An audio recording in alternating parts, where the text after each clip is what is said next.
நடத்தினீ நன்றியையா, இனிமேலும் இயேசுவே நடத்துவி நன்றியையா. இதுவரை தேவனே நடத்தினீ நன்றியையா, இனிமேலும் இயேசுவே நடத்துவி நன்றியையா. இதுவரை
சூழ்நிலைகள் பாதகமாய் வந்தாலும் நமக்கு சாதகமாய் மாற்றியை தந்துடுவார்.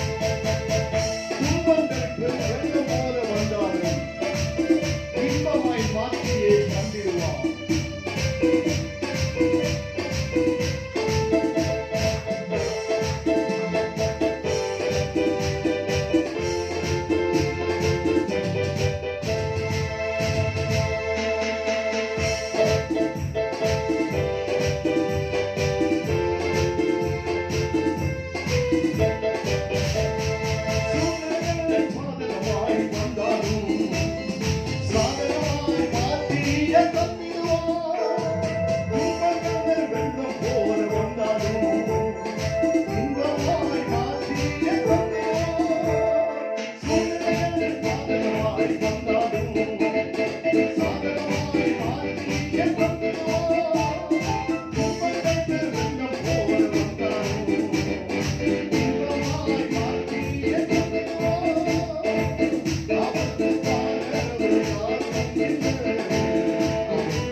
இதுவரை நடத்தின கர்த்தர் இனிமேல் நம்மை நடத்துவதற்கு நம்மோடு கூட இருக்கிறார். நான் உன்னை விட்டு விலகுவதும் இல்லை, உன்னை கைவிடுவதும் இல்லை என்று சொன்னவர் நம்மோடு கூட இருக்கிறார். நம்முடைய சபையில வாலிப பிள்ளைகள் உற்சாகம் அடைந்து அவர்கள் ஞான ஸ்நானத்துக்கு தங்களை ஒப்பு கொடுத்துக் கொண்டிருக்கிறார்கள். இதுவரையிலும் 11 பேர் ஞான ஸ்நானத்துக்கு ஒப்பு கொடுத்திருக்கிறார்கள். ஆகவே இன்னும் சிலர் தங்களுடைய பிள்ளைகளை ஆயத்தப்படுத்த வேண்டியதாக இருக்கிறது. ஆகவே இந்த பிள்ளைகளை ஞான ஸ்நானத்துக்கு ஆயத்தப்படுத்துங்கள். கர்த்தருடைய வருகை நெருங்கி இருக்குமானால் நம்முடைய பிள்ளைகளுடைய பெயர்கள் ஜீவ புஸ்தகத்தில் எழுதப்பட்டிருக்க வேண்டும். ஆகவே நம்முடைய பிள்ளைகளுடைய பெயர்கள் ஜீவ புஸ்தகத்தில் எழுதப்படுவதற்கு நாம் நம்முடைய பிள்ளைகளுக்கு ஒரு ஊன்றுகோலாய் மாறுவோம். நிச்சயம் கர்த்தர் நம்முடைய பிள்ளைகளை கைவிட மாட்டார். அல்லேலூயா. கடந்த வாரம் ஞானகரன் கர்த்தருடைய செய்தியை கொடுத்தார். ஆசா தன் தேவனாகிய கர்த்தரை நோக்கி கூப்பிட்டு, கர்த்தாவே பலமுள்ளவனுக்காகிலும் பலனற்றவனுக்காகிலும் உதவி செய்கிறது உமக்கு லேசான காரியம் என்கின்ற கர்த்தருடைய வார்த்தை நம்மை நோக்கி வந்தது. இந்த மாத வாக்கு தத்துவம் கர்த்தர் நமக்கு தந்த வாக்கு தத்துவம் என்ன? ஏசாயா 6.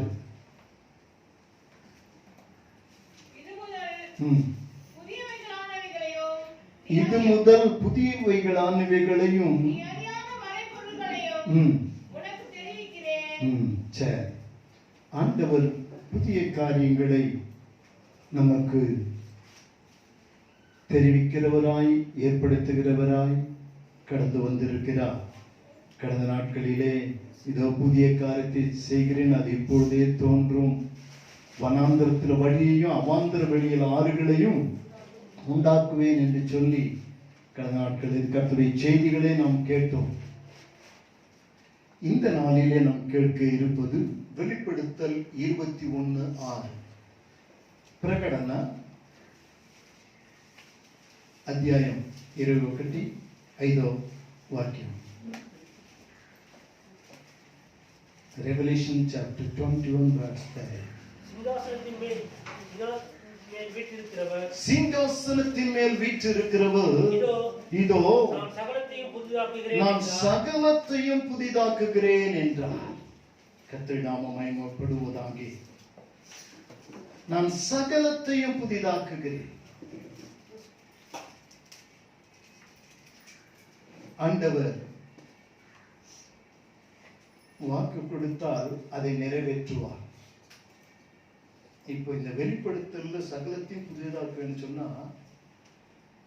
புதிய வானம் வரும், புதிய பூமி தோன்றும், இதெல்லாம் நடக்கும். எப்பொழுது என்றால் கர்த்தருடைய வருகைக்கு பின்பதாக. நான் சகலத்தையும் புதிதாக்குறேன், எல்லாம் புதியதாய் மாற்றப்படும். ஆனால் இப்பொழுது இருக்கின்ற பூமி அதை புதிய விதமாக ரூபத்திலே அதை சரிப்படுத்திக் கொண்டு வந்து கொண்டிருக்கிறார். திடீரென்று இப்பொழுது காணும் இந்த பூமியானது அக்கினியினால் வெந்து உருகி போய்விடும் என்று சொல்லப்பட்டிருக்கிறது. ஆனால் இப்பொழுதோ புதியதை செய்கிறவர் இந்த பூமியை கூட அவர் புதிதாக மாற்றிக்கொண்டே இருக்கிறார். புதிதா என்று சொன்னால் அதே பூமிதான். ஆதியில பார்த்தால், ஆதியில தேவன் வானத்தையும் பூமியை சிருஷ்டித்தார். பூமியானது ஒழுங்கின்மையும் வெறுமையுமாய், பூமி ஒழுங்கின்மையும் வெறுமையுமாய் இருந்ததை சரிப்படுத்தினார். அது ஒரு காலகட்டம். ஒழுங்கின்மையாய் இருந்தது சரிப்படுத்தப்பட்ட பூமியிலே நாம் இருக்கிறோம். ஏதோ உலக மக்கள் சொன்னார்கள், கிறிஸ்தவர்கள் கிறிஸ்தவம் பூமி தட்டை என்று சொல்லி, சயின்டிஸ்ட் தான் பூமி உருண்டை என்று கண்டுபிடித்தான் என்று சொல்லி அநேகர் பேசிக் கொண்டிருக்கிறார்கள். சயின்டிஸ்ட் கண்டுபிடிச்சான் உருண்டை. சயின்டிஸ்ட் எந்த காலத்துல கண்டுபிடிச்சான்? ஆனா ஆண்டவர் பிறப்பதற்கு 600 ஆண்டுகளுக்கு முன்பதாகவே ஏசாயா தீர்க்கதரிசி பூமி உருண்டை என்று சொல்லி ஏசாயா 40ஆம் அதிகாரம் 22ஆம் வசனத்திலே மிகவும் தெளிவாய் சொல்லுகிறார் தீர்க்கதரிசி. ஏசாயா 40:22. போதும். பூமி உருண்டையின் மேல் ஏசாயா சொல்றோம், பூமி உருண்டை. இன்னைக்கு சயின்டிஸ்ட் இன்னைக்கு கண்டுபிடிச்சிட்டு பூமி உருண்டைன்றான். என் ஆண்டவர் பிறப்பதற்கு 600 ஆண்டுகளுக்கு முன்பதாகவே ஏசாயா தீர்க்கதரிசி சொல்றான், அவர் பூமியின் உருண்டையின் மேல் வீற்றிருக்கிறவர். உருண்டை. உருண்டை என்ன தெரியுதா? லட்டு உருண்டை. என்னது? லட்டு உருண்டை. போண்டா உருண்டை. லட்டு தான் சொன்னேன். லட்டு உருண்டை, போண்டா. லட்டு இனிக்கும். ஆனா லட்டை யாரும் சட்னில சாம்பார்ல தொட்டு என்ன செய்ய மாட்டான், சாப்பிடுவான். அப்படி சாப்பிட்டான்னா அவனை எல்லாரும் ஒரு விகற்பமா பார்ப்பான். ஆனா போண்டாவை சட்னில சாம்பார்ல தொட்டு, ஒவ்வொன்றுக்கும் ஒரு வித்தியாசங்கள் இருக்கிறது. அந்த உருண்டையின் மேல் வீற்றிருக்கிற என் தேவன் அதை புதிதாக மாற்றுகிறார். சங்கீதம் 104:30, நீர் உம்முடைய ஆவியை அனுப்பும் போது அவைகள் சிருஷ்டிக்கப்படும், நீர் பூமியின் ரூபத்தை புதிதாக்குகிறீர். என்ன? நீர் உம்முடைய ஆவியை அனுப்பும் போது அவைகள் சிருஷ்டிக்கப்படும், நீர் பூமியின் ரூபத்தையும் புதிதாக்குகிறீர். நீ பூமியின் ரூபத்தை என்ன செய்கிறாரா? அதே பூமி தான், அந்த ரூபத்தை கொஞ்சம் புதிதாக்குறாரா. ஆள் இன்னும் ஒரே ஆள் தான். ஆனா இப்போ ஆளுடைய முகத்தை ப்ளீச் பண்ணி ஃபேஷியல் பண்ணிருக்காங்க. இப்போ ஆள் எப்படி இருக்காரு? பிரைட்டா இருக்காரு. ஆனா அதே ஆள் தான். ஆனா அவருக்கு இப்போ என்ன தேவைப்பட்டிருக்கிறது? ப்ளீச் பண்ணி இருக்கிறாங்க, ஃபேஷியல் பண்ணி இருக்கிறாங்க. ஆண்டவர் அதே பூமி தான், அதை ரூபத்தை புதிதாக்க. இன்னொரு மொழிபெயர்ப்பு, இதே தமிழ் பைபிள் இன்னொரு மொழிபெயர்ப்பை நான் வாசிக்கிறேன். இன்னொரு தமிழ் பைபிளுடைய மொழிபெயர்ப்பு, உமது ஆவியை நீர் அனுப்ப அவை படைக்கப்படுகின்றன. அதாவது சிருஷ்டிக்கப்படுகிறது. பெறுகின்றன. மன்னகத்தின் முகத்தை புதுப்பிக்கின்றேன். இந்த பூமியே இங்க இந்த தமிழாக்க என்ன சொல்லுது? மன்னகத்தின் முகத்தை புதுப்பிக்கின்றேன். பூமி மண்ணு. இந்த மன்னகத்தின் முகத்தை என்ன செய்யறாரா? முகத்தை, ஃபேஸ் ஆங்கில வேதத்தில் வாசிக்கிறேன். Thou sentest forth thy spirit, they are created and they are renews the face of the earth. Face of the earth நாய் பூமியின் முகத்தை என்ன பண்றாரா? ரினிவஸ்ட், புதுப்பிக்கிறார். ரினிவஸ்ட். அன்பான தேவனுடைய பிள்ளைகளே, மனிதன் மனிதனாகத்தான் இருக்கிறான். அவனுடைய முக ரூபத்தை ஆண்டவர் புதுப்பிக்க, பூமியின் முக ரூபத்தையே புதுப்பிக்கிறவர், அதில் வாசம் பண்ணுகிறவனுடைய முக ரூபத்தை புதுப்பிக்கிறார். அதான் உள்ளான மனிதன் நாளுக்கு நாள் புதிதாக்கப்படுகிறான். உள்ளான மனுஷன் நாளுக்கு நாள் என்ன செய்யப்படுகிறானா? இப்போ ரினியூ பண்ணிட்டே இருக்கிறார். ஆண்டவர் புதிதாக்குகிறார். நம்ம மாம்சத்துல பாத்தீங்கன்னா ஒரு குறிப்பிட்ட காலம் வரைக்கும் அழகு இருக்கும். அந்த அழகுடைய மேனி இருக்கும். அந்த அழகில் கவர்ச்சி இருக்கும். ஆனா ஒரு குறிப்பிட்ட காலங்கள் கடந்து போகும்பொழுது அழகு இருக்காது. அந்த மேனியில் சுருக்கங்கள் வரும், கவர்ச்சி குறையும். ஆனால் அந்த மேனியையும் அந்த அழகையும் அந்த கவர்ச்சியையும் மாத்திரம் வைத்து ஒருவளை நேசிப்பார் என்றால் அது மாறும்பொழுது அவருடைய நேசம் மாறி போக, அன்பு மாறி போகும். ஆனால் அழகை பார்க்காமல் அவருடைய குணத்தை பார்த்து நேசித்திருப்பார்களானால் அவன் சாவர வரையிலும் அந்த குணத்தை நினைத்து நேசித்துக் கொண்டுதான் இருப்பான். பிரைஸ் எல்லாம். கல்யாணம் பண்ற வாழ்விலும் சாவிலும் மரணம் பிரிக்கவர்களும் உன்னை நேசிப்பேன், காப்பாற்றும் வாக்கு கொடுக்கிறான். மனைவி கொஞ்ச காலம் கொடுத்து அழகு போயிடும், புருஷனுக்கு கொஞ்ச காலம் கொடுத்து அழகு போயிடும். ஆனா கடைசி வரையிலும் ஒன்னா இருக்காங்க. ஏன்? அவங்களுடைய குணம். இவர் என் புருஷன் எப்படி எல்லாம் நேசித்தாரு, ஏன் மனைவி என்னை எப்படி எல்லாம் நேசித்தாரு, அந்த குணம் தான் கடைசி வரையிலும். சிலர் அந்த குணத்தை வச்சு அவங்க செத்துட்டா கூட இவங்களால வாழ முடியாது, இவங்களே சூசைட் பண்ணிக்கிறாங்க. அதை நினைச்சு அவர் இல்லை, இனி நான் வாழ முடியாது. பாஸ்டம் அவங்க ஒரு முறை ரொம்ப சீரியஸ் ஆயிட்டாங்க, மயங்கி விழுந்துட்டாங்க. அவங்கள தூக்கி நான் தோல்ல போட்டுட்டு, அந்த காலத்துல ரிக்ஷா தான், ரிக்ஷால ஏற்றி கிறிஸ்தா அவர் சொன்னாரு, ஒரு ½ அன் ஹவருக்குள்ள நீங்க மெட்ரானிட்டி ஹாஸ்பிட்டல் கொண்டு போயிடுவீங்க, அப்பதான் அவங்களை பிழைப்பாங்க, இல்லைன்னா முடியாது. ½ மணி நேரத்துக்குள்ள ஒரு வண்டியை ரெடி பண்ணி நாங்க போகிறோம். என் மாமியார் கூட இருக்க, என் மாமியார் அவங்க அப்படியே படுக்கையா தான் இருக்காங்க. மனைவி பாஸ்டம்மா மாமியார் இருக்காங்க, நான் முன்னாடி சீட்ல உட்காந்துருக்கேன், டிரைவர். அவங்க என்ன நினைச்சாங்களோ தெரியல, நம்ம இறந்துருவோம்னு நினைச்சாங்களோ என்னவோ தெரியல, இந்த காலரை அப்படி சுருட்டி பிடிச்சி இழுத்து அப்படியே முறுக்கிட்டாங்க. என் கழுத்து என்ன ஆயிடுச்சு. இது என் மாமியார் அவங்க பிள்ளைங்கிட்ட போய் சொன்னாங்க, அவருக்கு என்ன நினைப்போ தெரியல, இறந்துருவோம்னு நினைச்சாலும் என்னவோ தெரியல, அவங்க வீட்டுக்கார சட்டையை பிடிச்சி நம்ம செத்த இந்த மட்டும் இவரையும் கூட கூட்டிட்டு போயிடலான்னு சேர்த்து முறுக்கிட்டாங்களா என்ன தெரியல. என்ன போயிட்டு அது ஒரு பாசம். அது வாலிபத்தில் இருக்க பாசம், வயதான வரையில் அந்த பாசம் இருக்கும். பிரைஸ் எல்லாம். இது குண அழகு ஒன்று இருக்கிறது. ஆகவே பூமியின் ரூபத்தை அவர் புதுப்பிக்கின்றார். நம்முடைய ரூபமானது புதுப்பிக்கப்படும். உன்னத பாட்டுல ஒரு வசனத்தை வாசிக்கிறோம்.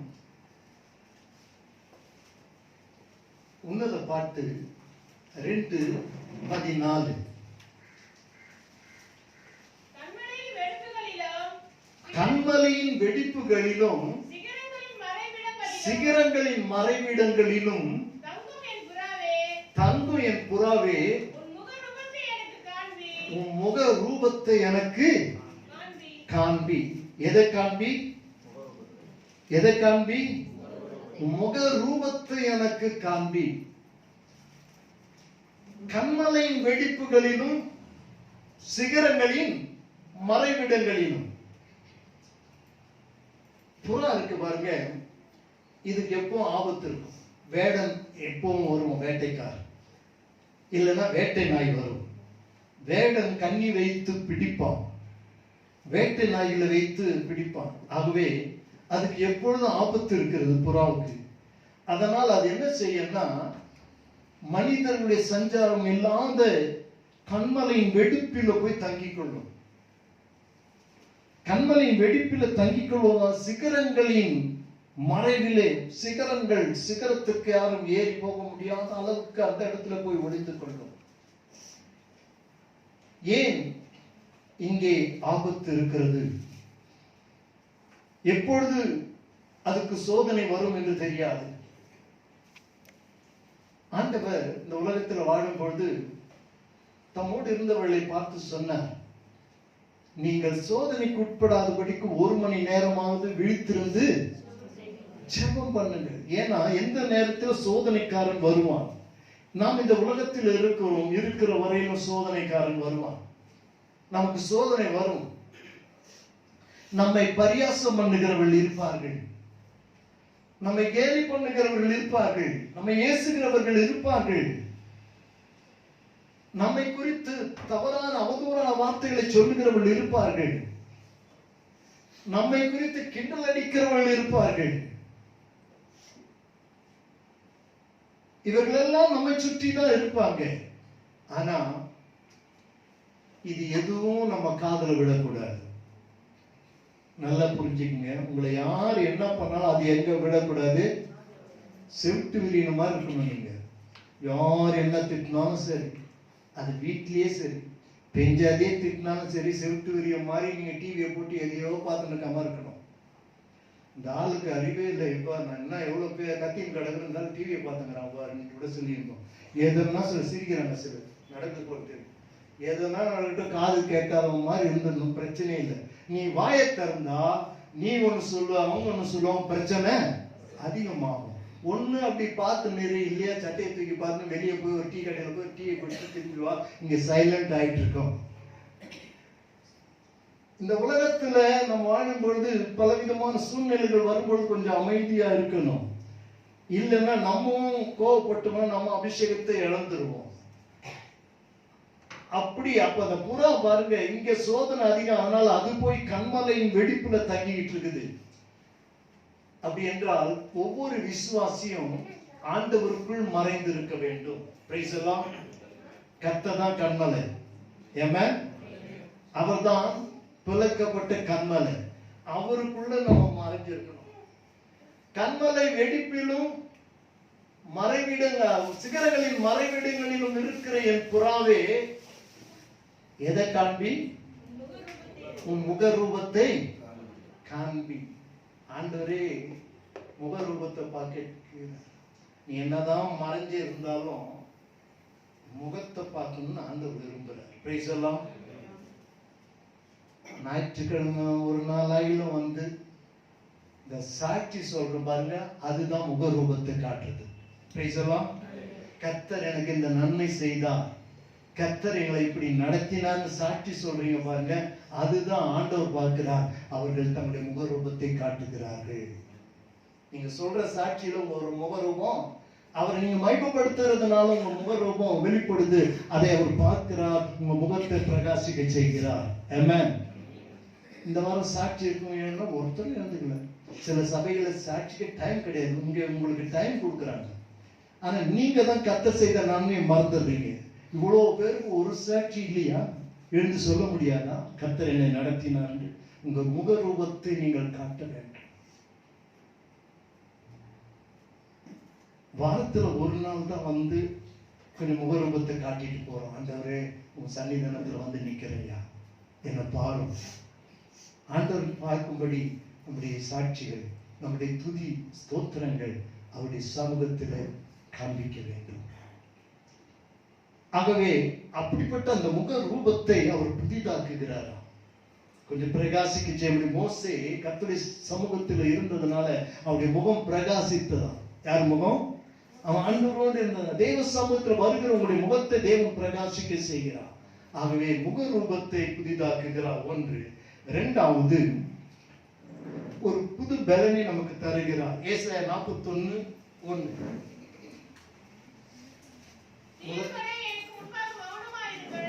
தீவுகளை எனக்கு முன்பாக மௌனமாயிருங்கள்.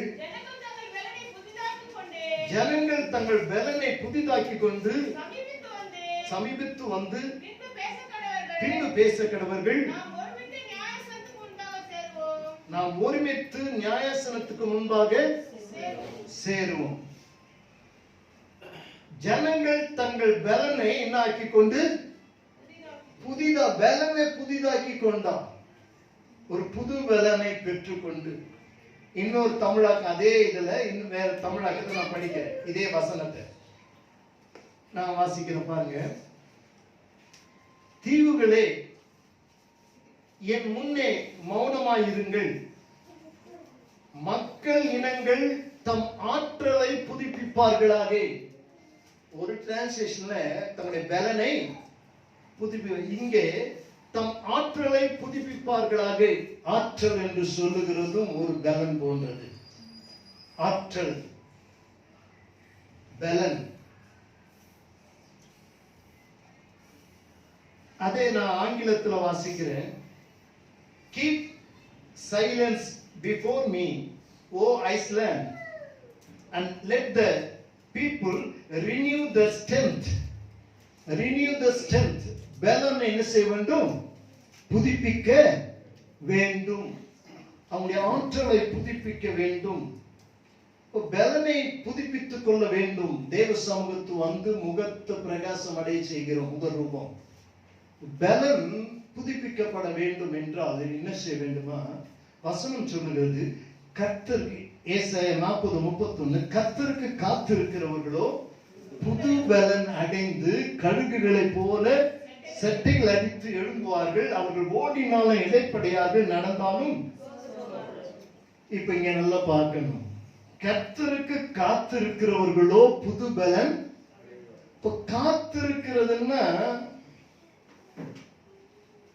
ரேஷன் கடையில மணிக்கணக்கா காத்திருந்தா தான் ஒரு 5 லிட்டர் கிருஷ்ணாயில் கிடைக்குது மண்ணெண்ணெய். அதுக்கு எவ்வளவு நேரம் காத்திருந்தீங்க? ரேஷன் கடையில போய் காத்துட்டு இருக்கிறோம். ஒரு புது சினிமா படம் வருதுன்னா போய் நைட்டே போய் காத்துட்டு இருக்கான் வாலிப பசங்க. அன்னைக்கு முதல் ஷோவா அந்த படத்தை பார்த்துணும் காத்துக்கிறோம். எதுக்கும் ஓடி ஊருக்கு போன டிக்கெட் எடுக்கணும், ரிசர்வ் பண்றதுக்கு போயிட்டு காத்துட்டு இருக்கிறோம். எதுக்கும் காத்து கொண்டிருக்கிறோம். ஆனால் நமக்கு ஒரு புது பலன் வருவதற்கு என்ன செய்ய வேண்டுமா? கர்த்தருக்கு காத்திருக்க வேண்டும். அப்படி கர்த்தருக்கு காத்திருக்க காத்திருக்க காத்திருக்க நமக்கு ஒரு புது பலன் வரும். இது எப்படின்னு சொன்னா, உங்ககிட்ட எவ்வளவு விலை உயர்ந்த ஆண்ட்ராய்ட் போன் இருந்தா கூட அதுல பேட்டரி சார்ஜ் இல்லைன்னா அது நோ யூஸ். விலை உயர்ந்த போன் தான், ஆனா அதுக்கு என்ன இல்லை? இப்போ பேலன் இல்லை. ஏன்? என்ன? பவர் இல்லை. என்ன இல்லை? சார்ஜ் இல்லை, பவர் இல்லை. இப்ப பவர் வரணும்னா கனெக்டிங் வைக்கணும். பிளக் பாயிண்ட்ல இருந்து மொபைலுக்கு என்ன கொடுக்கணும்? கனெக்டிங் கொடுத்தா அது சார்ஜ் ஆக ஒரு மணி நேரம், அரை மணி நேரம், 1 மணி நேரம் அது காத்திருக்கணும். நம்ம காத்திருந்தாதான் அது ஃபுல் சார்ஜ் ஆகி நம்ம எடுத்து என்ன செய்ய முடியும்? ஒரு மொபைலே காத்திருந்து சார்ஜ் ஏத்திட்டு அந்த சார்ஜ் 100% வந்த உடனே அந்த மொபைல் ஒரு நாள் 1.5 நாள் வரைக்கும் உங்களுக்கு யூஸ் ஆகும். அவ்வளவுதான். ஆனா நீங்க இங்க வந்து காத்திருந்து கர்த்தரை துதித்து ஜெபித்து ஆராதித்து நீங்கள் போகிறதுனால உங்க பேட்டரி ஒரு வாரத்துக்கு சார்ஜ் ஃபுல்லா இருக்கும். அடுத்த சண்டே வர வரையில உங்க சார்ஜ் பேட்டரி ஃபுல்லா இருக்கும். அடுத்த சண்டே மறுபடியும் நீங்க சார்ஜ் பண்ணி கொள்றீங்க. கர்த்தருக்கு காத்திருக்குது உங்க பலனை என்ன செய்கிறது? உங்க முக ரூபத்தை மாத்திரம் புதிதாக்குது அல்ல, உங்க பலனை புதிதாக்குகிறது. தேவ சமூகத்துக்கு வருகிறதினுடைய பலன், நீங்கள் புதிதாக்கப்பட்ட ஒரு பலனோடு கூட ஆவிக்குரிய உள்ளான மனுஷன் பலப்படும்படியாக நீங்கள் காத்திருக்கிறீர்கள். ஆமென். ஆகவே முக ரூபம் பலன், அந்த பலன் புதுப்பிக்கப்பட்டிருக்கிறது. சங்கீதக்காரன் சொல்றான், என் பலனாகிய கர்த்தாவே என்றான். அவனுக்கு யார் பலன் சொல்றான்? கர்த்தரே என் பலன் சொல்றான். இன்னைக்கு நம்ம சரீரத்துல நல்ல பலன் வரணும்னா சொல்லுவாங்க பிள்ளைங்க கூட, சாப்பிடுது பொண்ணு சாப்பிடவே மாட்டேது, இந்த பையன் சாப்பிடவே மாட்டேங்குது அப்படின்னு. ஏன் இவன் இப்படி இருக்கிறான்னா சாப்பிடவே மாட்டேன்றான். என்ன செய்யுது? சிலர் அடிச்சு மிரட்டி விட்டி. பிள்ளைங்க சாப்பிட்டா நல்ல பலனாக இருக்கும், சாப்பிடலன்னு அதே போலதான். சிலர் எதுக்கு எடுத்தாலும் கோச்சிங்னு சாப்பாட்டுல காட்டுவாங்க, சாப்பிடவே மாட்டாங்க. நீ சாப்பிடலன்னா உனக்கு என்ன கிடையாது? பலன் கிடையாது. நீ பலனோடு இருக்கணும்னு சொன்னா நல்லா சாப்பிடணும். அதுக்காக வெந்ததத்தவனு எதையோ வச்சு இருக்கிறது, பலன் உள்ளதையும் சாப்பிடணும். பிரைஸ் எல்லாம். நம்ம பலன் உள்ளது சாப்பிடுற அளவுக்கு என்ன சார் காசு பணம் அதை பார்க்க கூடாது. சம்பாதிக்கிறது எதுக்கு தான் பண்ணுது? டாக்டர்ஸ் சொல்லுவாங்க நட்ஸ் நிறைய சாப்பிடுங்க. நம்ம சோத்தை தவிர எதுவும் நட்ஸ் சாப்பிடுங்க, ஃப்ரூட்ஸ் சாப்பிடுங்க எல்லாம் டாக்டர்ஸ் சொல்லுவாங்க. நம்ம எதுவுமே சரி முடிஞ்ச அளவுக்கு ஏதோ கிடைக்கிறத வச்சு சூப் ஆயில வச்சு என்ன செய்யறோம், சாப்பிட்டுக்கிறோம். ஆண்களுக்கு கவலை இல்லைங்க. வெளியே போறாங்க, நீங்க ஒன்னா பாருங்க, நான் மாங்கல நான் பார்ப்பேன், அடிக்கடி சூப் கடையில் சிலரை பார்ப்பேன். இங்கேயும் உட்கார்ந்து தான் இருக்காங்க. ஆட்டுக்கால் சூப்பு கடையில நிற்பாங்க. எங்கெங்க சூப்பு கடையில அங்கெல்லாம் நின்றுட்டு இருக்கிறவங்க இருக்கிறாங்க. ஏங்க இதை இப்படி சாப்பிடணும்? நமக்கு ஒரு பலன் வரணும்னு சொல்லி சாப்பிடுகிறோம். நம்ம பைத்தியமா இதை போய் சாப்பிட்டு காசு கொடுத்து பலன் வரணும். ஒரு சரீரம் பலன் அடையிறதுக்கு நல்ல சாப்பாடு சாப்பிடுறோம். ஆனா உள்ளான ஆவிக்குரிய மனுஷன் பலப்படுவதற்கு கர்த்தருடைய சமூகத்துல வந்து நாம் காத்திருக்க வேண்டும். கர்த்தருக்கு காத்திருக்கிறவர்கள் புது பலன் அடைவார்கள். கழுகுகளை போல செட்டைகளை அடித்து எழும்புவார்கள். ஒரு நாள் நம்ம எல்லாம் பறப்போம், செட்டைகளை விரித்து பறப்போம். அப்போ ஒரு பலன் நமக்கு கொடுக்கப்படும். அந்த பலன் அப்படியே சில நேரத்தில் யோசித்துப்போம். கடல் கடந்து இந்த பறவைகள் பறந்து சீசனுக்கு வந்து பாருங்க, வேடந்தாங்கல் சீசன் கடல் கடந்து ஆஸ்திரேலியாவுல இருந்து எவ்வளவு தூரம் பறந்து வருது. இது பறந்து வரதுக்கு பலன், அதுக்கு பலன் வேண்டும். இல்லைன்னா அது தன்னுடைய ரெக்கைகளை கொடுத்து என்ன செய்ய முடியாது. சில நேரத்தில் ரெக்கைகள் அடிக்குது, அப்படியே தூக்கி வச்சுக்கிட்டு தான் இருக்குது. அது பாட்டுன்னு அப்படியே வந்துட்டு இருக்குது. கழுகு மாதிரி அடிக்கணும்னு கூட இல்லை. அந்த கழுகு பார்த்தீங்கன்னா அது அடிக்க விட செய்யாது. எது எழும்பும்போது அடிக்கும், அதுக்கப்புறம் பார்த்தீங்கன்னா அப்படியே வச்சுப்பாங்க. ஒரு பலன். இந்த பலன் வந்தா மாம்சத்துல பெருமை பாராட்ட மாட்டோம். நான் சொல்றது நல்லா கவனிங்க. பறந்து போகிற எந்த பறவைக்காகிலும் கொம்பு இருக்கா? இல்லைங்க, திருத்துன்னு எந்த பறவைக்கெல்லாம் கொம்பு முளைச்சு இதை பார்த்துருக்கீங்களா? இல்லையே. இருக்கா? இல்ல. உண்மையா? இல்லையா? நான் உண்மையான்னு கேட்டா கொஞ்சம் பயப்படுறாங்க. ஏதோ இருக்கும் போல தெரிஞ்சு. எந்த பறவைக்கும் கொம்பு கிடையாதுங்க. நம்ம ஒரு நாள் பறந்து போகிற பறவை போல கழுகுகளை போல சட்டையில அடித்து எழுப்புறோம். அப்புறம் நமக்கு என்ன இந்த பூமியில கொம்பு முளைக்கிறது? சிலர் சொல்லுவாங்க அவரு என்ன பெரிய கொம்பான்னு. ஏன்னா அவருக்கு என்ன கொம்பு, அவர் என்ன பெரிய கொம்பா? நமக்கு யாருக்கும் கொம்பு இல்லை. நம்ம ஒனிடா டிவியில வர்றவங்களும் அல்ல, நமக்கு ஒன்றும் கொம்பு முளைக்கிறவங்களும் அல்ல. ஆகவே பறக்கிற பறவைக்கு கொம்பு கிடையாது. இந்த உலகத்துல வாழும்போது நமக்கு ஆணவம், பெருமை, மேட்டிமை, அகங்காரம் எதுவுமே இருக்கக்கூடாது. தாழ்மையா இருப்போம். ஒரு புது பலன். நான் ஒன்றும் இல்லை என்று சொல்லும் போது அவருடைய பலன் நம்மை ஆட்கொள்ளும். அதான் அந்த காலத்துல பாருங்க, என்னில் வல்லமை பலனோ ஒன்றுமே இல்லை, அன்பின் ரட்சகா என்னோடீரோ. என்னில் வல்லமை பலன் ஒன்றுமே இல்லை, அன்பின் ரட்சகா என்னோடீரோ, என்னோடீரோ, என்னோடீரோ, இந்த இயேசுவே என்னோடீரோ, என்னோடீரோ, என்னோடீரோ, இந்த இயேசுவே என்னோடீரோ.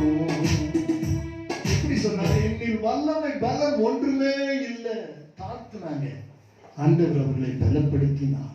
ஆகவே நாம் தேவனுடைய சபைக்கு வர்றது நோக்கம், நம்முடைய ரூபம் புதிதாக்கப்படுகிறது. புதிதாக்கப்படுகிறதுன்னு உள்ள புதிதாக்கப்பட்டாலுமே ஆட்டோமேட்டிக்கா வெளியில என்ன செய்யணும்? அகத்தின் அழகு முகத்தில். இங்க உள்ள பிரகாசித்தாலும் முகம் பிரகாசமாயிடும். இதுக்கு ஃபேர் அண்ட் லவ்லிக்கு காசு செலவு பண்ண வேண்டிய அவசியமே, ஃபேர் அவருக்கு செலுத்த வேண்டிய அவசியமே இல்லை. உள்ள பிரகாசித்தா போது ஆட்டோமேட்டிக்கா முகம் பிரகாசித்திடும். ஆமென். இது நீ கர்த்தருடைய சமூகத்துல நீ வந்து நிக்கணும். பலன் வேண்டுமா? கர்த்தருடைய சமூகத்துல வந்து நிற்கும் போது ஒரு வாரத்துக்கு தேவையான சார்ஜர் உனக்குள்ளே இறங்கிடும். அப்படியே பவர் இறங்கும், தேவனுடைய வல்லமை இறங்க. எல்லாம் கைத்தற ஆவியில துதிக்கும் பொழுது நீங்க எதையோ வேடிக்கை பார்த்துட்டு இருக்க வேண்டாம். தெய்வீக சிந்தையோடு இருங்க. அவங்க மேல இருக்கிற ஆவியானவர் உங்க மேல இறங்குவார். உங்க சார்ஜ் ஃபுல்லாயிடும். பிரைஸ் எல்லாம். ஒரு புது பலன் வந்துடும். சத்துரு வரும்பொழுது, சோதனைக்காரன் வரும்பொழுது அவனை மேற்கொள்ளக்கூடிய ஒரு பலன் உங்களுக்கு வந்துடும். சாத்தானுக்கு எதிர்த்து நில்லுங்கள், அவன் உங்களை விட்டு ஓடி போவான். ஒரு வழியா வருவான், 7 வழியா ஓடி போவான். நீங்க பலன் இருந்தாதான் எதிர்க்க முடியும். பலன் இல்லைன்னா முடியாது. ஆகவே பலன் இல்லைன்னா பேதுரு மாதிரி ஆண்டவர் கொண்டு போய் விசாரிக்கும் போது இவருக்கு என்ன நடக்குது முதல்ல பாருங்க. மாம்ச பலன் அவன் இடத்துல வெளிப்பட்டுச்சு. ஆண்டவர் பிடிச்சாங்க பாருங்க. பிடிச்ச உடனே கூட அந்த பேதுரு என்ன பண்றான்? கத்தி எடுத்து மல்குசு காதுல வச்சுட்டான். மல்குசு என்ன பண்ணிட்டான்? ஏன்னா அவனுக்கு ஒரு மாம்ச பலன் அப்படி யார வந்து பிடிக்கிற அப்படின்ற இதுல என்ன செய்யிட்டான்? வெட்டிட்டான். ஆண்டவர் சொல்றாரு, பட்டயத்தை எடுக்கிறோம், பட்டயத்தினால சாவோம், பட்டயத்தை உரையில வின்னு அவன் காதை எடுத்து ஆண்டவர் ஒட்ட வச்சுட்டாரு. இல்லைன்னா அன்னைக்கு இவனையும் அரெஸ்ட் பண்ணி தான் போயிடும். இப்ப இவரை கூட்டிட்டு போயிட்டாங்க விசாரணைக்கு. இவருக்கு என்ன நடக்குதுன்னு பார்க்க போனோம் பாருங்க. அங்க ஒரு பெண் இருந்து அவ சொல்றா, அந்த ஆளோட கூட இந்த ஆள் தான் இருந்தாங்க அப்படின்னு. அந்த ஆளோட கூட இவரும் தான். உடனே என்ன சொல்லிட்டா? சத்தியமா எனக்கு அவரை. இப்ப என்ன இல்லை? பலன் இல்லை, மறுதளிக்கிறான். ஆமா, இருந்தவன்னு சொல்றதுக்கு பலன் இல்ல, தைரியம் இல்ல. அதனாலதான் ஆண்டவர் சொல்லிட்டாரு, காத்திருங்கள், பவர் வரும், வல்லமை வரும். எருசலேமில் காத்திருங்க. காத்திருந்தாங்க. பெந்தெகோஸ்து நாள்ல வந்து பவர் இறங்கிச்சு, வல்லமை இறங்கிச்சு, பலன் இறங்கிச்சு. அதுக்கு பிறகுதான் புறப்பட்டு போனாங்க. பிரைஸ் எல்லாம். ஆனால் காத்திருக்கும் பொழுது ஒரு பவர் வந்து இறங்கும், பலன் இறங்கும். கர்த்தருக்கு காத்திருக்கிறவர்கள் புது பலனை பெற்றுக் கொள்வார்கள். அன்றைக்கு பெந்தெகோஸ்து நாளிலே பெற்றுக்கொண்டார்கள். அந்த பலத்தில தான் அவிசுவாசியா இருந்து நான் பார்த்தாதான் நம்புவேன், வெள்ளாவில கை போட்டாதான் நம்புவேன்னு சொன்ன தோமா அந்த பலனை பெற்றுக் கொண்டதுனால்தான் கலர் கடந்து இந்தியாவுக்கு வந்து ஜீவனை விட்டு மறிச்சார். பேசலாம். அதனால ஒரு புது பலனை கர்த்தர் நமக்கு கொடுக்கிறார். ஆமென். கர்த்தருக்கு காத்திருக்கிறவர்கள் புது பலன் அடைவார்கள். ஆகவே ரூபம் புதிதாக்கப்படுகிறது, பலன் புதிதாக்கப்படுகிறது. மூன்றாவது, நம்முடைய மனம் புதிதாக. ரோமர் 12:2.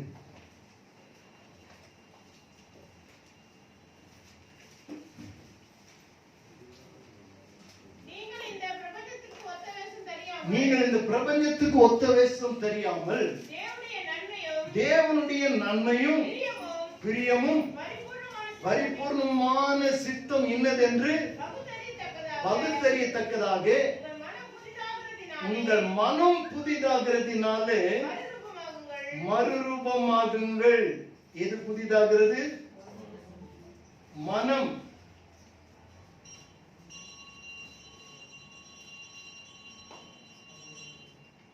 நான் இன்னொரு மொழிபெயர்ப்பு வாசிக்கிறேன், அதே தமிழ்ல. இந்த உலகத்தின் போக்கின்படி ஒழுகாதீர்கள். அதாவது இந்த பிரபஞ்சத்துக்கு ஒத்த வேஷம் தெரியாதீர்கள், மாறாக உங்கள் உள்ளம் புதுப்பிக்க பெற்று மாற்றம் அடைவதாக. உங்க உள்ளம் என்ன செய்யப்படணுமா? இந்த தமிழாக்கம் உள்ளம் மனம் புதிது என்று இருக்கிறது. ஒரு உங்க கையில் இருக்கிற மொழிபெயர்ப்பு. என்னுடைய கையில் இன்னொரு வேதாகமம் இருக்கிறது. அந்த வேதாகமத்திலே உங்கள் உள்ளம் புதுப்பிக்க பெற்று மாற்றம் அடைவதாக, அப்பொழுது கடவுளின் திருவுளம் எது என தேர்ந்து தெளிவீர்கள். எது நல்லது, எது உகந்தது, எது நிறைவானது என்பது உங்களுக்கு தெளிவாக தெரியும். உங்கள் உள்ளம் புதுப்பிக்க பெற்று மனம். மனம் என்று சொன்னால் சிந்தை. மனம் என்றால் என்னதுங்க? சிந்தை. இந்த சிந்தை எதனால நிரம்பி இருக்கிறது என்று புதுப்பிக்கப்பட்டு, இந்த சிந்தை உலக காரியங்களில் நிறைந்திருக்குமான உலக காரியங்களை தான் யோசிக்க தோன்றும். உங்க சிந்தை பணத்தின் மேல இருக்குன்னு சொன்னா அது பணத்தின் மேலதான் இருக்கு. ஏன்னா உங்க சிந்தை ஃபுல்லா எது மேல இருக்கு? பணத்து. நீங்க எது மேல உங்க சிந்தை இருக்கிறதோ அது மேல. ஆனா உங்க சிந்தை ஃபுல்லா இயேசுவார், கிறிஸ்து இயேசுவில் இருந்த சிந்தையே உங்களிலும். அவருக்கு என்ன சிந்தைன்னா அந்த சிந்தை உங்களுக்கு இருக்கணும். அவருடைய சிந்தை இருக்கிறதுனால அவரே உங்களுடைய சிந்தையா இருக்க வேண்டும். இயேசுவே. Praise the Lord. பாட்டு பாடினா மட்டும் போதாது. எந்த நல்ல இயேசு என் சிந்தை நிறைந்தார், எந்த நல்ல இயேசு என் சிந்தை கவர்ந்தார், எந்த நல்ல இயேசு என் சிந்தை நிறைந்தார், என்றென்றோ என் சிந்தை கவர்ந்தார், எந்த நல்ல இயேசு.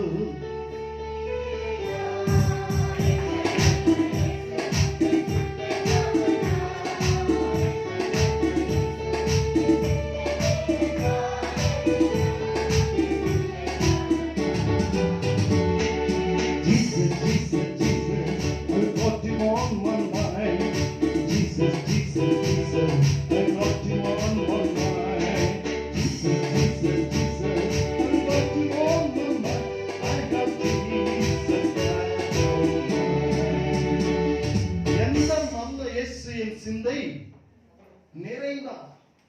இப்ப யார் இருக்குதுங்க? சிந்தையில யார் இருக்குது? வாலிப நம்ம சிந்தையில யார் இருக்குதுன்னா அந்த பொண்ணு தான் இருக்குது இந்த நேரம். ஏன்னா நம்ம சிந்தை 24 மனைவி எதை தான் நினைச்சிட்டு இருக்கான்? அதையே நினைச்சிட்டு இருக்கோம். அவன் மாமா வீட்டுல போய் உட்காந்துக்கிட்டா சிந்தை யார் மேலதான் இருக்கும்? கரெக்டா சொல்றேன். மாமா வீட்டுல போய் உட்காந்து சிந்தை அங்கதான் இருக்கும். சிந்தை எது நிறையணும்? இயேசு. எங்க போனாலும் சிந்தை யாராதான் இருக்கணும்? என் இயேசு. அவர்தான். அவரே சிந்தை உங்கள் இருக்கும் பொழுது உங்க மனம் சிந்தை புதிதாகும். ஆங்கிலத்தில் and be not conformed to this world but be transformed by the renewing of your mind. உங்க மைண்ட் சிந்தை புதிதாக்கப்பட வேண்டும். இந்த புதிதாக்குதல் ரினியூ. புதியது நியூ.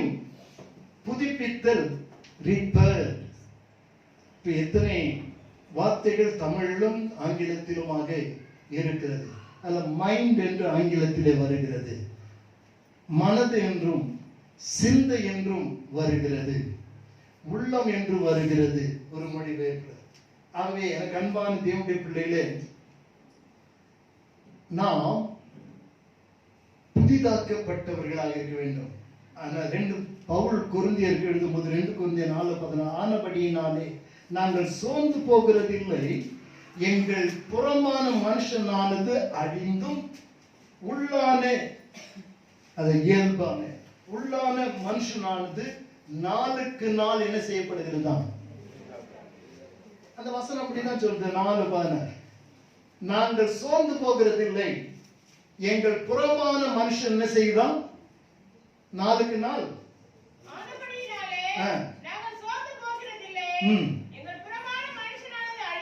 புறமான மனுஷன் என்ன செய்யப்படுகிறது? அழிந்து அழிந்து. நான் திங்கட்கிழமை மாதாவரத்துக்கு போயிருந்தேன், ஒரு பாஸ்டர்ஸ் மீட்டிங். பாஸ்டர்ஸ்லாம் திடீர்னு என் பக்கத்தில் வந்து மெதுவாக நான் ஏதோ சார் என்ன அண்ணே உங்களுக்கு உடம்புல என்ன இருக்குது அண்ணே, உங்களுக்கு உடம்புல ஏன் பாருங்க இல்லைங்க ரொம்ப இதுவாக இருக்கிறீங்களே. அவர் அன்னைக்கு பார்க்கும்போது எப்படி இருந்தேன், இப்ப பார்க்கும்போது அவருக்கு டவுட், இவருக்கு ஏதோ இருக்கும் போல தெரிஞ்சாதான். புறம்பான மனுஷன் நாளுக்கு நாள் என்ன செய்யப்படுவான், அன்னைக்கு அப்படியே இருக்குது. நேற்றைக்கு முன்தினம் கம்யூனிஸ்ட் கட்சியின் தலைவர் தாப்பாண்டி இறந்துட்டார். அவர் கிறிஸ்தவர். அவர் மதுரையில் நாங்கள் தங்கியிருந்த ஹோட்டலில் தான் தங்கியிருந்தோம். நாங்கள் சாப்பிடும்போது அவரும் சாப்பிட்டார், பேசி இருந்துட்டு அவரு தாப்பாண்டி ரொம்ப நல்ல பேச்சாளர் தமிழ். ஆனால் சமீபத்தில் தான் தெரிந்து அவர் இங்கிலீஷ் ப்ரொஃபஸர், காலேஜில் இங்கிலீஷ் ப்ரொஃபஸர். ஆனால் அவர் தமிழை கேட்டிங்கன்னா அவ்வளோ அழகாக இருக்கும், தமிழ் கேட்டுக்கிட்டே இருக்கலாம், அவ்வளோ அழகாக பேச முடியாது. இறந்துட்டார், 88 வயசு இறந்துட்டார். அந்த வயசான காலத்தில் அவருடைய முகமானது குறுகி ஒரு மாதிரி ஆயிடுச்சு. அவர் வாலிப போட்டோவை பார்த்தீங்கன்னா ரொம்ப நல்லா. புறம்பான மனுஷன் நாளுக்கு நாள் என்ன செய்யப்படுகிறான், அழிக்கப்படுகிறான். ஆனால் உள்ளான மனுஷன் நாளுக்கு நாள் என்ன செய்யப்படுகிறானா, புதிதாக்கப்படுகிறான். உள்ளான மனிதன் நாளுக்கு நாள் புதிதாக்கப்படுகின்ற நேரம் இது. உள்ளான மனுஷன் நாளுக்கு நாள் புதிதாக்கப்படுகின்ற நேரம் இது. சோர்ந்து போகாதே நீ, சோர்ந்து போகாதே, சோர்ந்து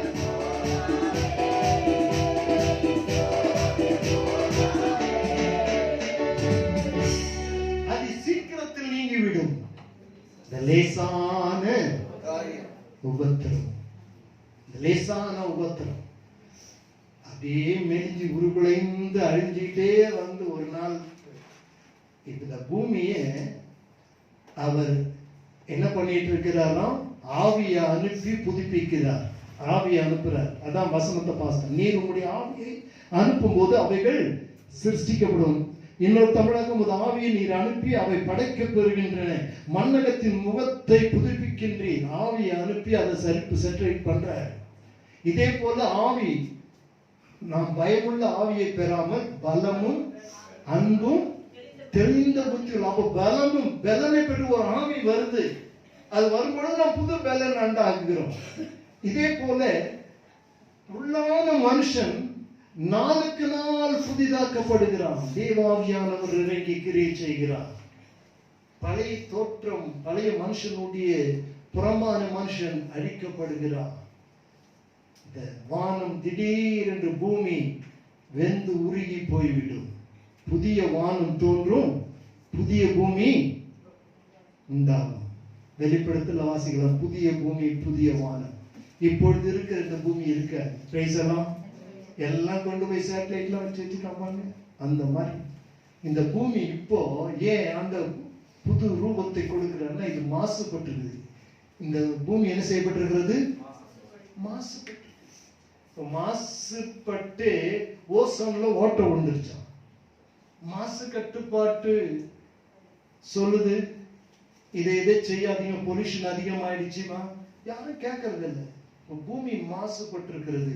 இதை புதுப்பித்துக் கொண்டே வந்து கொண்டிருக்கிறார். இவன் சயின்டிபிக்கா கண்டுபிடிச்சு எல்லாத்தையும் இப்ப செவ்வாயில கொண்டு போய் நிறுத்தி வச்சிருக்கான். சந்திரனுக்கு போனவன் இப்ப செவ்வாயில கொண்டு போய் எல்லாத்தையும் நிறுத்தி, இப்ப மேல நிறுத்தி வச்சதெல்லாம் இப்ப வானத்துல இருந்து அக்கினி விழுமா, இதெல்லாம் பற்றி எரிஞ்சு விழும், இந்த பூமி வெந்து உருகி போயிடுமா. பிரைஸ் எல்லாம் புதிய வானம் வரும், புதிய பூமி, சகலத்தையும் புதிதாக்குகிறேன். அது வரையிலும் ஆண்டவர் எல்லாவற்றையும் புதிதாக்குறார். நம்மையும் புதிதாக்கிட்டே இருக்கார். நம்ம ரூபத்தை கொஞ்சம் புதிதாக்குறார், நம்முடைய பலனை புதிதாக்குறார், நம்முடைய சிந்தையை கொஞ்சம் புதிதாக்குறார். பழைய சிந்தை அல்ல, அப்ப ரட்சிக்கப்படுறதுக்கு முன்னாடி இருந்த சிந்தை அல்ல, திருடுற சிந்தை அல்ல, கொள்ளடிக்கிற சிந்தை இல்லை, கெடுக்கிற சிந்தை இல்லை. இப்ப எல்லாவற்றையும் புதிதாக்கி வச்சுட்டாரு. இப்ப உதவுற சிந்தை வந்துருச்சு, மற்றவர்களை தூக்கி விடுகிற சிந்தை வந்துருச்சு. இப்ப சிந்தை பரிசுத்தமாய்க்கொண்டே இருக்கிறது. பிரைஸ் எல்லாம் இயேசுவின் சிந்தை வந்து விட்டது. எனக்கு அன்பான தேவனுடைய ஜனமே, சகலத்தையும் புதிதாக்குகிறவர் நம்மில் எல்லாவற்றையும் புதிதாக்கி ஒரு புதிய மனுஷனாய் நம்மை நிறுத்துவதற்கு இயேசு போதுமானவராய் இருக்கிறார். அல்லேலூயா. ஏதோ புதிய காரியத்தை செய்கிறேன் என்று சொன்னவர் உங்க வாழ்க்கையில, உங்க குடும்பத்துல புதிய காரியத்தை கர்த்தர் செய்வார். அல்லேலூயா. இன்னைக்கு தான் கடைசி நாள். எதுக்கு?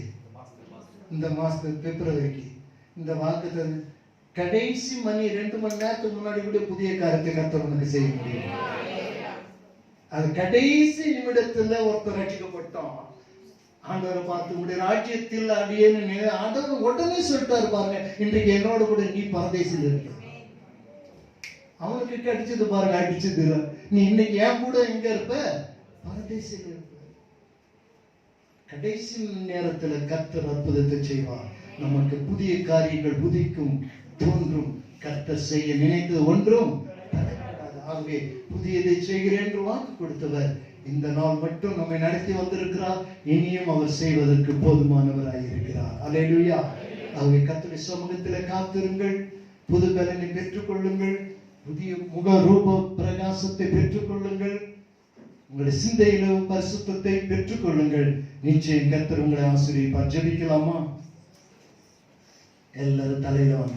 நல்ல பிதாவே, நன்றியோடு நாங்கள் துதிக்கிறோம். நீர் உம்முடைய ஆவியை அனுப்பி எல்லாவற்றையும் புதிதாக்குகிறீர். ஒரு புதிய ரூபத்தை கொடுத்து, ஒரு புதிய பலனை கொடுத்து, ஒரு புதிய சிந்தையை கொடுத்து, தொடர்ந்து எங்களை நீர் தாங்கிக் கொள்ளும்படி உங்களுடைய கரங்களில் ஒப்புக் கொடுக்கிறோம். நீர் பேசின வார்த்தைகளுக்காய் நன்றி. தொடர்ந்து கிரியை செய்கிறாங்க. இயேசுவின் நாமத்தில் பிதாவே, ஆமென்.